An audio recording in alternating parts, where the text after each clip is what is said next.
My name is Helen Collins. I'm 29 years old and I work at the local library in a small town that most people have probably never heard of. My life is simple, maybe too simple for some, but it's mine. I've always been the quiet type, preferring the company of books to the loud outside world. The library is my sanctuary. It's a small, old building with creaky floors and shelves that have seen better days. But to me, it's perfect. Every day, I open the library doors at 8 a.m., turn on the lights, and breathe in the familiar scent of books. It's a routine that never gets old. My parents passed away when I was young, so I was raised by my grandmother. She was a kind woman, always encouraging me to read and learn. But she's gone now too, and I'm all alone. No siblings, no close relatives, just me and my small world. Good morning, Helen. Mr. Jenkins, a regular visitor, greets me as he walks in. He's an elderly man who spends his days reading history books. Good morning, Mr. Jenkins. The new shipment of history books arrived yesterday. I've set them aside for you, I reply with a smile. Ah, you know me too well, dear. He chuckles, shuffling towards the designated shelf. The day goes on like this, with familiar faces coming and going. I help a group of kids find books for their school project, recommend a romance novel to Mrs. Harrison, and guide Mr. Thompson to the science fiction section. It's a quiet life, but I like it. I find comfort in the predictability, the routine. And then one day, everything changed. The day Jack walked into my life. He came in looking for a book, but I could tell he wasn't the regular library type. He seemed out of place with his crisp suit and confident stride. Can you help me find a book? He asked, his voice smooth and inviting. Of course. What are you looking for? I replied, trying to keep my composure. It's a novel, The Great Gatsby, I believe. Right this way, I said, leading him to the classic section. As I handed him the book, our hands brushed briefly, sending a jolt through me. It was a simple touch, but it lingered in my mind. Thank you, Helen, he said, reading my name tag. I'm Jack. It's nice to meet you, Jack. That brief encounter marked the beginning of everything. The beginning of a love that I thought would last a lifetime. The beginning of a journey that would take me from the quiet life I knew into a world of chaos and betrayal. If only I had known then what I know now, maybe things would have been different. But life doesn't come with a warning label, and sometimes we just have to learn the hard way. After that first meeting, Jack began to visit the library more frequently. It was odd, considering he didn't strike me as the reading type. But every time he came in, he'd ask for a book recommendation and then spend a few minutes chatting with me. One day, he walked in just as I was struggling with a box of newly arrived books. Need a hand with that? He offered, walking over. That would be great, thanks, I said, relieved. As we placed the books on the shelves, he asked, So, Helen, what got you into working at a library? I shrugged. I've always loved books. They're like friends, you know. Plus, it's nice and quiet here. He laughed. I can see that. It's like a whole different world. Our conversations grew longer with each visit. I found out that Jack worked in his family's business, something to do with real estate. He was easy to talk to, and for the first time in a long time, I felt like someone was genuinely interested in me. Then one day, he surprised me. Helen, would you like to have dinner with me tonight? He asked, a hopeful look in his eyes. I was taken aback. Like a date? Yes, like a date, he smiled. I hesitated. This was new territory for me, but there was something about him that made me want to say yes. Okay, sure, I'd like that, I replied, trying to keep my voice steady. We went to a small restaurant in town.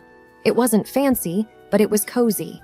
We talked about everything and nothing, and for a few hours, I forgot about my usually solitary life. Walking home, Jack said, I had a really great time tonight, Helen. You're very different from the people I usually meet. I didn't know how to respond, so I just smiled. He continued, I'd like to see you again. Would that be okay? I nodded. Yes, I'd like that. From then on, we started seeing each other more regularly. He'd take me out to dinner or we'd go for walks. It was nice. For once, I felt like I was part of something more, part of a world that wasn't just about books and quietness. It wasn't long before I fell for him. Hard. He was charming and attentive, and he made me feel special. And when he proposed, I didn't hesitate. I said yes. Looking back, I wish I had seen the signs. I wish I had known that the charm was just a mask, a cover for something much less pleasant. But love has a way of blinding you, of making you ignore the warning signs. And I was very much in love, or at least I thought I was. After Jack and I got engaged, things started to change. It began with his parents. They didn't approve of me from the start. They thought I was below their son because I didn't come from money. The first time I met them, it was clear they didn't like me. We were at their house for dinner, and I was nervous. It was a big, fancy house. Nothing like what I was used to. "Helen, this is my mother, Margaret, and my father, Richard," Jack introduced. "Nice to meet you," I said, trying to smile. Margaret looked me up and down. So you're the girl who works at the library." "Yes, I am," I replied, feeling smaller by the second. Richard chimed in. "Jack, couldn't you find someone more suitable?" I felt like crawling into a hole. The dinner was long and uncomfortable. They made it clear they thought I wasn't good enough for their son. But Jack stood up for me, which made me love him even more. Before our wedding, they insisted on a prenuptial agreement. They said it was just a formality. I didn't have much to lose, so I agreed without making a fuss. Once we got married, I moved into Jack's house, which was actually his parents' house. They had given it to him as a wedding gift, but they acted like it was still theirs. His parents came over all the time, unannounced. They'd walk in and start ordering me around. "Helen, make us some coffee," Margaret would demand as soon as she walked in. And I would, without saying anything. I didn't want to cause trouble. One day, Margaret pointed at the TV and said, "Remember, Helen, in case of divorce, you can't claim this." It was like that with everything. They reminded me constantly that everything in the house wasn't mine. Jack started changing too. He wasn't the man I fell in love with. He started joining in on the jokes his parents made about me. One evening, I was trying to decide what to wear for a family event. I asked Jack for his opinion. "This one makes you look less drab," he said, laughing. I was hurt. It was like he was a different person around his parents. He didn't stand up for me anymore. Instead, he laughed along with them. It was exhausting, living in that house. I felt like an outsider, an unwanted guest. I kept hoping things would get better, but they only got worse. The stress got to me. I started having stomach pains, bad ones. I tried to ignore them, but one day I collapsed at the library. I woke up in the hospital. The doctor said it was stress-related. I was in the hospital for a few days. Jack didn't visit. He didn't even call. I felt so alone. Then, one day, a notary came to my room. He had news. My great-aunt, someone I barely remembered, had passed away, and she had left me her fortune, $30 million. I couldn't believe it. I didn't even know what to do with that kind of money. But suddenly, I wasn't just the poor girl from the library anymore. When Jack and his parents found out, they came to visit. Suddenly, they were all smiles and sweetness. "Darling, we're so happy for you," Margaret said, her voice dripping with fake concern. "Yes, we're a family. We should support each other," Richard added. I didn't buy it. It was too much of a change. After they left, I overheard them talking outside my room. They didn't know I was listening. "She's such a fool. Can you believe our luck?" Jack laughed. "We need to make sure she doesn't leave you, Jack. Maybe you should have a child with her." "That will tie her down," Margaret suggested. I felt sick to my stomach. These people didn't care about me. They just wanted my money. I knew then what I had to do. I had to get out of that house, away from these people. I had to take control of my life. I wasn't going to be their victim anymore. I left the hospital with a plan in my mind. I knew what I had to do. As I got home, Jack and his parents were waiting. They were all smiles, acting like the caring family they never were. "Oh, Helen, we were so worried about you," Margaret exclaimed. I nodded but didn't say much. I needed to act normal, not to tip them off. Jack came closer. "So, when do you get the inheritance?" he asked, a little too eagerly. I looked at him, the man I thought I loved, and realized I didn't even recognize him anymore. "Soon," I said. "But it's not something you need to worry about." His smile faltered a bit.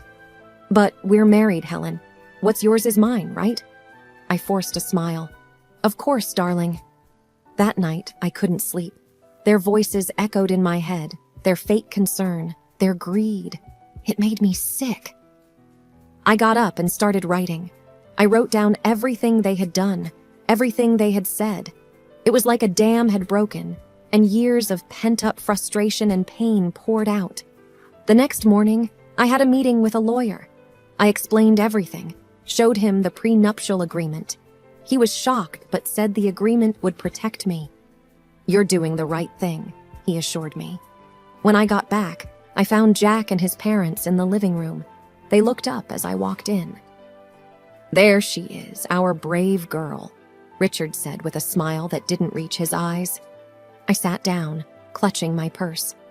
"I have something to say." They all looked at me, curious. "I'm filing for divorce," I said, my voice steady. The room went silent. Then Margaret erupted. "What? You ungrateful little—" Jack was on his feet. "Helen, you can't be serious. We love you." "Do you, Jack?" "Because I don't feel loved. I feel used." Margaret was fuming. "We'll sue you. We'll take half of your inheritance." I reached into my purse and pulled out a copy of the prenuptial agreement. "Actually, you can't. This says neither of us can claim the other's property in case of divorce." They were speechless. For the first time, I felt in control. I stood up. "I'm leaving. I don't want any of you to contact me." I walked out of that house, their shouts and insults trailing behind me. It was the hardest thing I'd ever done. But as I drove away, I felt a weight lift off my shoulders. I was free from their disdain, their manipulation. For the first time in a long time, I felt like I could breathe. I didn't know what the future held, but I knew it had to be better than the past. I rented a small apartment in the city. It was nothing fancy, but it was mine. For the first time in years, I felt a sense of peace. I was still dealing with the divorce, but I felt like I could handle it. One day, I got a call from the lawyer. "Helen, there's something you should know about your great-aunt's will." I was puzzled. "What about it?" "There's a condition. You need to use a portion of your inheritance for a charitable cause. It was your great-aunt's final wish." I was surprised. I had no idea. The lawyer continued. "She was quite the philanthropist. It seems she wanted to pass that on to you." I hung up the phone, deep in thought. My great-aunt had given me a chance to do something good. It felt like a sign, a push in a new direction. I started researching charities and causes. I wanted to do something meaningful, something that would make a difference. That's when I stumbled upon a small organization that helped women who were victims of domestic abuse. It struck a chord with me. I contacted them and set up a meeting. The woman I met, Linda, was passionate and dedicated. "We provide shelter, legal aid, and counseling to women who have nowhere else to go," Linda explained. I listened, moved by the stories she shared. "I want to help," I said, feeling a sense of purpose I hadn't felt in years. With Linda's guidance, I used a part of the inheritance to fund a new shelter. It was an incredible feeling, knowing I was helping other women find a way out, just like I had. A few weeks later, Linda invited me to the opening of the shelter. It was a small event, but the atmosphere was full of hope and gratitude. As people mingled, I noticed a familiar face in the crowd. It was Sarah, an old colleague from the library. "Helen, is that you?" she asked, surprised. Sarah, it's been so long, I said, hugging her. What are you doing here? She asked. I told her about the shelter, about my involvement. She listened, her eyes wide. That's incredible, Helen. I had no idea. It's a new chapter for me, I said, smiling. We spent the evening catching up. It felt good to reconnect with an old friend. It felt like pieces of my life were slowly falling back into place. As the event wrapped up, Linda came over. Helen, I can't thank you enough. This shelter will change lives. I looked around at the faces of the women who now had a safe place to go. It's the least I could do, I said, feeling a warmth in my heart that I hadn't felt in a very long time. The days started to blend into one another, each filled with the rewarding work at the shelter. I was finding a new sense of purpose, something that was truly mine. Then, out of the blue, my phone rang. It was a number I hadn't seen in a while, Jack's. My heart raced with a mixture of emotions, but curiosity won. Hello, Jack, I said, my voice calm. Helen, I need to talk to you. Can we meet? It's urgent. His voice sounded desperate. Reluctantly, I agreed to meet him at a public coffee shop, hoping that being in a familiar place would give me strength. Sitting across from Jack, he looked different, defeated, almost pitiful. His eyes were pleading. Helen, I made a huge mistake. I want you back. I've realized how much you mean to me, he blurted out. I looked at him, feeling nothing but contempt. Why now, Jack? He sighed. My parents, they controlled everything. They were the reason our marriage failed. I was weak, but I'm different now. I felt a surge of anger. You blame your parents? You stood by while they treated me like dirt. You laughed with them, Jack. He reached for my hand, but I pulled away. Please, Helen, I know I was wrong. I've changed. I stared at him, seeing the man I once loved but now felt nothing for. Changed or not, it's too late. I feel nothing for you, Jack. Nothing but contempt. His face fell, and for a moment, I saw a glimpse of the man I married. But it was fleeting. I'm sorry, Jack. I've moved on. I have a life now, a purpose. There's no place for you in it, I said firmly. He nodded slowly, a look of resignation on his face. I understand. I just had to try. Leaving the coffee shop, I felt a weight lift off my shoulders. It was over. Truly over. The next day, there was an event at the shelter. A local artist had donated a sculpture, and it was to be unveiled in the garden. As I stood there, surrounded by people who supported and believed in me, I felt a sense of belonging.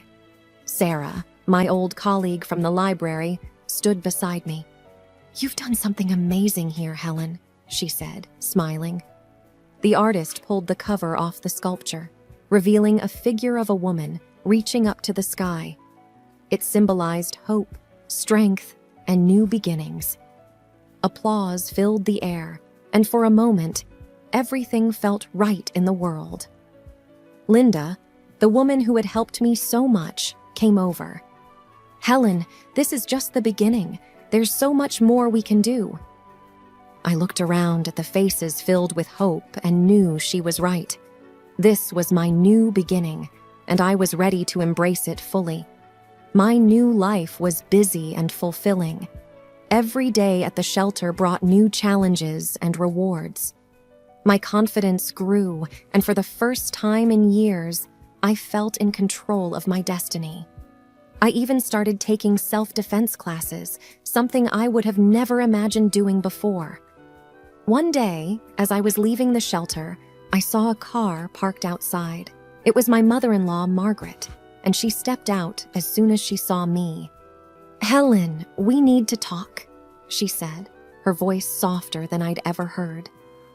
I have nothing to say to you, Margaret, I replied, my voice steady. Please, just hear me out. I've realized how wrong we were, she pleaded. I stopped and looked at her. She seemed genuine, but I couldn't forget the past. What do you want, Margaret? I want to apologize. I treated you terribly. I've lost my son because of it. And I don't want to lose you, too. You were like the daughter I never had," she said, her eyes glistening with tears. I felt a pang of something, sympathy, perhaps, but I pushed it away. "Margaret, you made my life a living hell. An apology won't change that. I've moved on, and I suggest you do the same," I said firmly. She reached out to me, but I stepped back. "Please, Helen, I know I can't undo the past, but I want to make things right." I shook my head. "It's too late for that. Goodbye, Margaret." As I walked away, I felt her gaze on my back, but I didn't look back. I had learned to stand up for myself, and there was no going back to the way things were. The next day, I received a letter from Jack's lawyer. He was contesting the divorce settlement. I wasn't surprised, but I was ready. I met with my lawyer, a sharp woman named Rachel. "He's got no leg to stand on, Helen. The prenuptial agreement is clear. He's just trying to intimidate you," she said confidently. I nodded. "I'm not afraid of him anymore. Let's fight this." The court date arrived, and I walked in with my head held high. Jack was there with his lawyer, and for a moment, our eyes met. There was a flash of the old Jack, the one I had loved, but it vanished quickly. The judge listened to both sides and then made her decision. The prenuptial agreement stood, and Jack's claims were dismissed. I felt a surge of relief and triumph. After the court session, Jack approached me. "Helen, I'm sorry. I was wrong," he said, his voice low. I looked at him, seeing the man I once loved, but now felt nothing for. "Goodbye, Jack. Take care of yourself," I said, and walked away. As I left the courtroom, I felt a sense of closure. That chapter of my life was finally over, and a new one was just beginning. At the shelter, we were planning a fundraiser, and it was taking all my attention. The support from the community was overwhelming, and I felt a deep sense of gratitude. The night of the fundraiser arrived, and the place was buzzing with energy. People from all walks of life had come to support our cause. As I looked around, I realized how far I had come. From a quiet, timid woman to someone who stood up for herself and others. "Helen, you did it. This is amazing," Sarah said, coming up to me. I smiled. We did it. And there's so much more to do. As the event went on, I felt a sense of accomplishment and purpose. This was my life now, and I was exactly where I was meant to be.